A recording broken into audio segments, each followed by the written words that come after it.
En este momento vamos a hacer una exégesis breve, porque si la hiciéramos a fondo, versículo por versículo, estaríamos 5, 6, 10, 15, 20 horas, de este pasaje fundamental de los evangelios, fundamental del Evangelio de Mateo, que es lo que siempre se llama el Sermón de la Montaña, es decir, los capítulos 5, 6 y 7 del Evangelio según San Mateo. Este pasaje es una unidad en sí misma.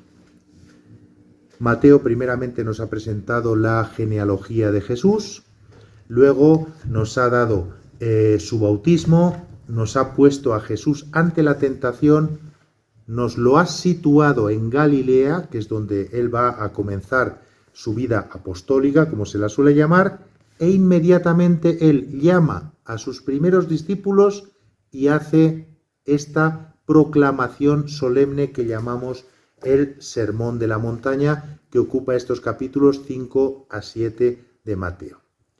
¿Por qué acabo de decir que este pasaje es una unidad literaria en sí misma? Bueno, pues porque este pasaje utiliza un sistema literario semítico que consiste en, no me acuerdo cómo lo llaman los verdaderos sabios en la ciencia bíblica, pero vamos a llamar estructura circular.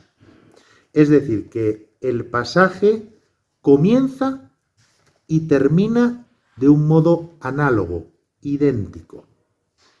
Y esto nos muestra que dentro de la obra literaria completa tiene una entidad en sí misma. De hecho, cuando yo digo que el Sermón de la Montaña va del capítulo 5 al 7 del Evangelio de Mateo, no es del todo cierto, porque ustedes saben que la división en capítulos y versículos es algo muy posterior a la composición de los textos bíblicos y a veces pues se jalaban.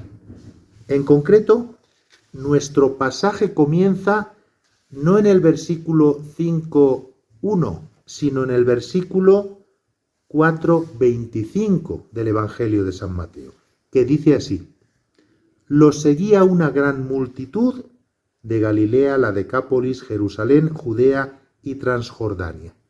El punto importante aquí es que lo seguía una gran multitud. Y el pasaje no termina en el último versículo del capítulo 7, sino que termina en el primer versículo del capítulo 8, que dice así: cuando bajaba del monte, lo seguía una gran multitud. Es decir, la mención a la multitud en el primer versículo del pasaje y en el último nos encierra como en un círculo todo este pasaje. Fuera de eso, les he hablado antes de una estructura circular de este pasaje. Dentro de esta estructura semítica de componer los textos, al principio y al final se nos dan cosas importantes, pero lo más importante de todo el pasaje está exactamente en el centro. Y en ese sentido, ya lo vamos a decir, la estructura de este texto es clarísima. Jesús se va a manifestar aquí como el nuevo Moisés. Él sube a una montaña, como Moisés va al monte Sinaí, y da la nueva ley, la nueva alianza al pueblo. Pero Jesús se manifiesta no solo como el Moisés que transmite la palabra de Dios, sino como Dios mismo hecho hombre que se comunica desde su monte a una multitud, que ya nos ha dicho el primer versículo del pasaje, que es pues de todo el mundo conocido por aquella gente. Gente de Galilea, de la Decápolis, de Jerusalén, de Judea, de Transjordania, es decir, judíos y gentiles. Y este pasaje, como es la nueva ley, que viene a completar la antigua, está estructurada también como un Pentateuco, es decir, en 5 partes que remiten a los 5 libros del Pentateuco hebreo de la ley básica judía. ¿Cuáles son estas 5 partes? La primera es una parte importante introductoria, programática, que son las bienaventuranzas de Jesús, es decir, la nueva ley concentrada en datos fundamentales.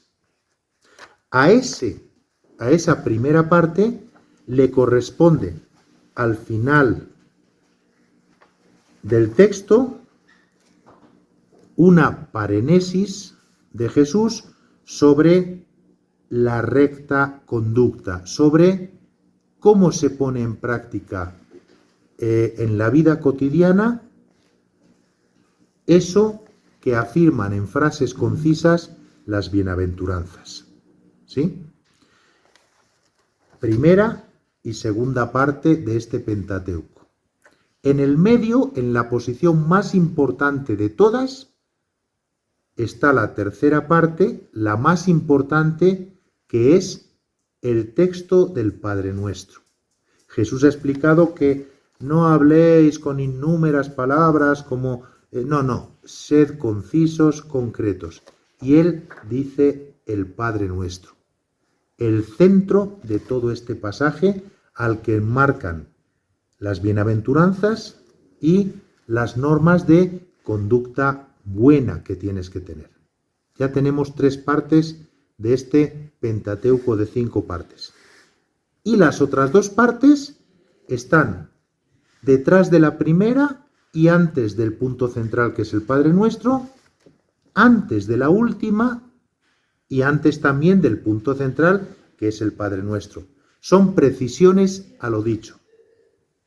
Precisiones como que vosotros sois la sal de la tierra, vosotros sois la luz del mundo.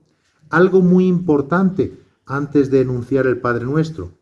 Dice Jesús, no penséis que he venido a abolir la ley o los profetas. No he venido para abolir, sino para llevar a cumplimiento. En mí se cumplen toda la ley antigua. O esas oposiciones que hay en esas segunda y cuarta parte que encuadran al Padre Nuestro, ¿no? Se dijo, pero yo os digo. Ahí Jesús se muestra con autoridad, no como los doctores. Y esto, bien que se preocupa este texto de decirlo justo al final, ¿no? Dice así el último versículo del capítulo 7, justo antes de la indicación de que cuando bajaba del monte lo seguía una gran multitud, que cierra el pasaje. Dice así, cuando Jesús terminó su discurso, la multitud estaba asombrada de su enseñanza, porque les enseñaba con autoridad, no como los letrados. En ese sentido, todo el resto del Evangelio de San Mateo va a manifestar 2 cosas, que en Jesús se cumplen todas las promesas y las leyes y que Jesús lo que dice lo hace, no como los letrados. Jesús enseña con su conducta concreta, con su vida concreta. Les he dicho que el pasaje más importante de estos 3 capítulos está justo en su centro, que es el Padre Nuestro. Jesús habla de las 3 cosas fundamentales para la vida judía de entonces y también para la vida cristiana nuestra: la limosna, la oración y el ayuno. La limosna la podemos entender de un modo amplio, es decir, compartir lo que tienes. El ayuno es no pasarte ni en la comida, ni en la bebida, ni en el juzgar, ni en el vestirte, ni en el coche que te compras. No pasarte. Así se puede entender el ayuno. Y en la mitad viene el Padre Nuestro. Y en la mitad exacta del Padre Nuestro, esto ha sido muy estudiado, viene una palabra. Si uno cuenta casi las palabras de que se compone la oración del Padre Nuestro en griego, en el centro exacto está esta palabra que en griego, perdónenme la pedantería, es epiousios, que es lo que nosotros traducimos de esta manera. Danos hoy el pan epiousios. El pan, ¿qué pan es? ¿El pan cotidiano? ¿El pan de mañana? Seguramente esta palabra fue redactada por los evangelistas con una ambigüedad muy buscada, porque el mismo San Jerónimo, que tonto no era, lo tradujo esta palabra epiousios de modo diferente en el Evangelio de Mateo, en el Padre Nuestro, y en el Evangelio de Lucas, cuando Lucas hace también el Padre Nuestro, más cortito. En Mateo, que es lo que ha pasado, digamos, a la tradición de la Iglesia, porque Mateo es el Evangelio más usado siempre por la Iglesia, San Jerónimo tradujo epiousios por cotidianus, nuestro pan cotidiano. En Lucas, San Jerónimo tradujo supersubstantialem, nuestro pan sobresustancial, nuestro pan místico, diríamos. Y el mismo San Jerónimo, en uno de sus comentarios, dice que lo que hay detrás de ese epiousios es la palabra hebreo-aramea mahar, que significa mañana. Esa ambigüedad, digamos, de la palabra, pues quedaría con nuestro pan del mañana. ¿Qué mañana es? ¿Que no nos falte mañana el pan? Pues sí, porque en la pobreza no hay dignidad, no hay vida. Pero también puede ser el pan de la vida eterna, el pan sobresustancial que está por encima de las sustancias y que es Jesús, el pan eucarístico. Todo esto son interpretaciones posibles de un término que ya cuando Lucas y Mateo lo emplearon tenía un contenido teológico ya dentro de la primitiva comunidad que lo empleaba. Esa palabra, epiousios, supersustancial, el pan nuestro de cada día que rezamos nosotros, es el centro de este pasaje, Mateo 5:7, porque es el centro del Padre Nuestro, que está justo en la mitad, en el punto más importante de este pasaje, y le escoltan primero las bienaventuranzas y después los consejos para poner en práctica esas bienaventuranzas mediante una conducta estrecha, mediante, pues una vida coherente, ¿no? Entrad por la puerta estrecha, dice Jesús. No todo el que me diga Señor, Señor, entrará en el reino de los cielos, sino el que cumpla la voluntad de mi Padre del cielo. Esto es lo que hace Jesús al manifestarse como Hijo de Dios y como Dios mismo en este pasaje. Decir Señor, Señor no sirve de nada. Es lo mismo que hacen los políticos en campaña, ¿no? Hace poco han sido las elecciones aquí en Quito, ¿no? O sea, las promesas de campaña eran de risa. Había un candidato que decía, por un Quito sin tráfico. ¿Qué hará? ¿Quitar los coches? ¿Poner el pico y placa 7 días de cada 7? O sea, son cosas que o nos toman por tontos o nos dejamos tomar por tontos. Pero son palabras que no responden a una conducta. Lo distintivo del Jesús, que es el nuevo Moisés, por cuya boca habla Dios, es que él, si dice algo, es porque lo pone por obra antes, hasta incluso, dejarse matar. Dejarse matar lo han hecho muchos y a veces se han dejado matar por tonterías. Jesús lo hizo porque era plenamente consciente de ser la nueva ley para la humanidad y eso,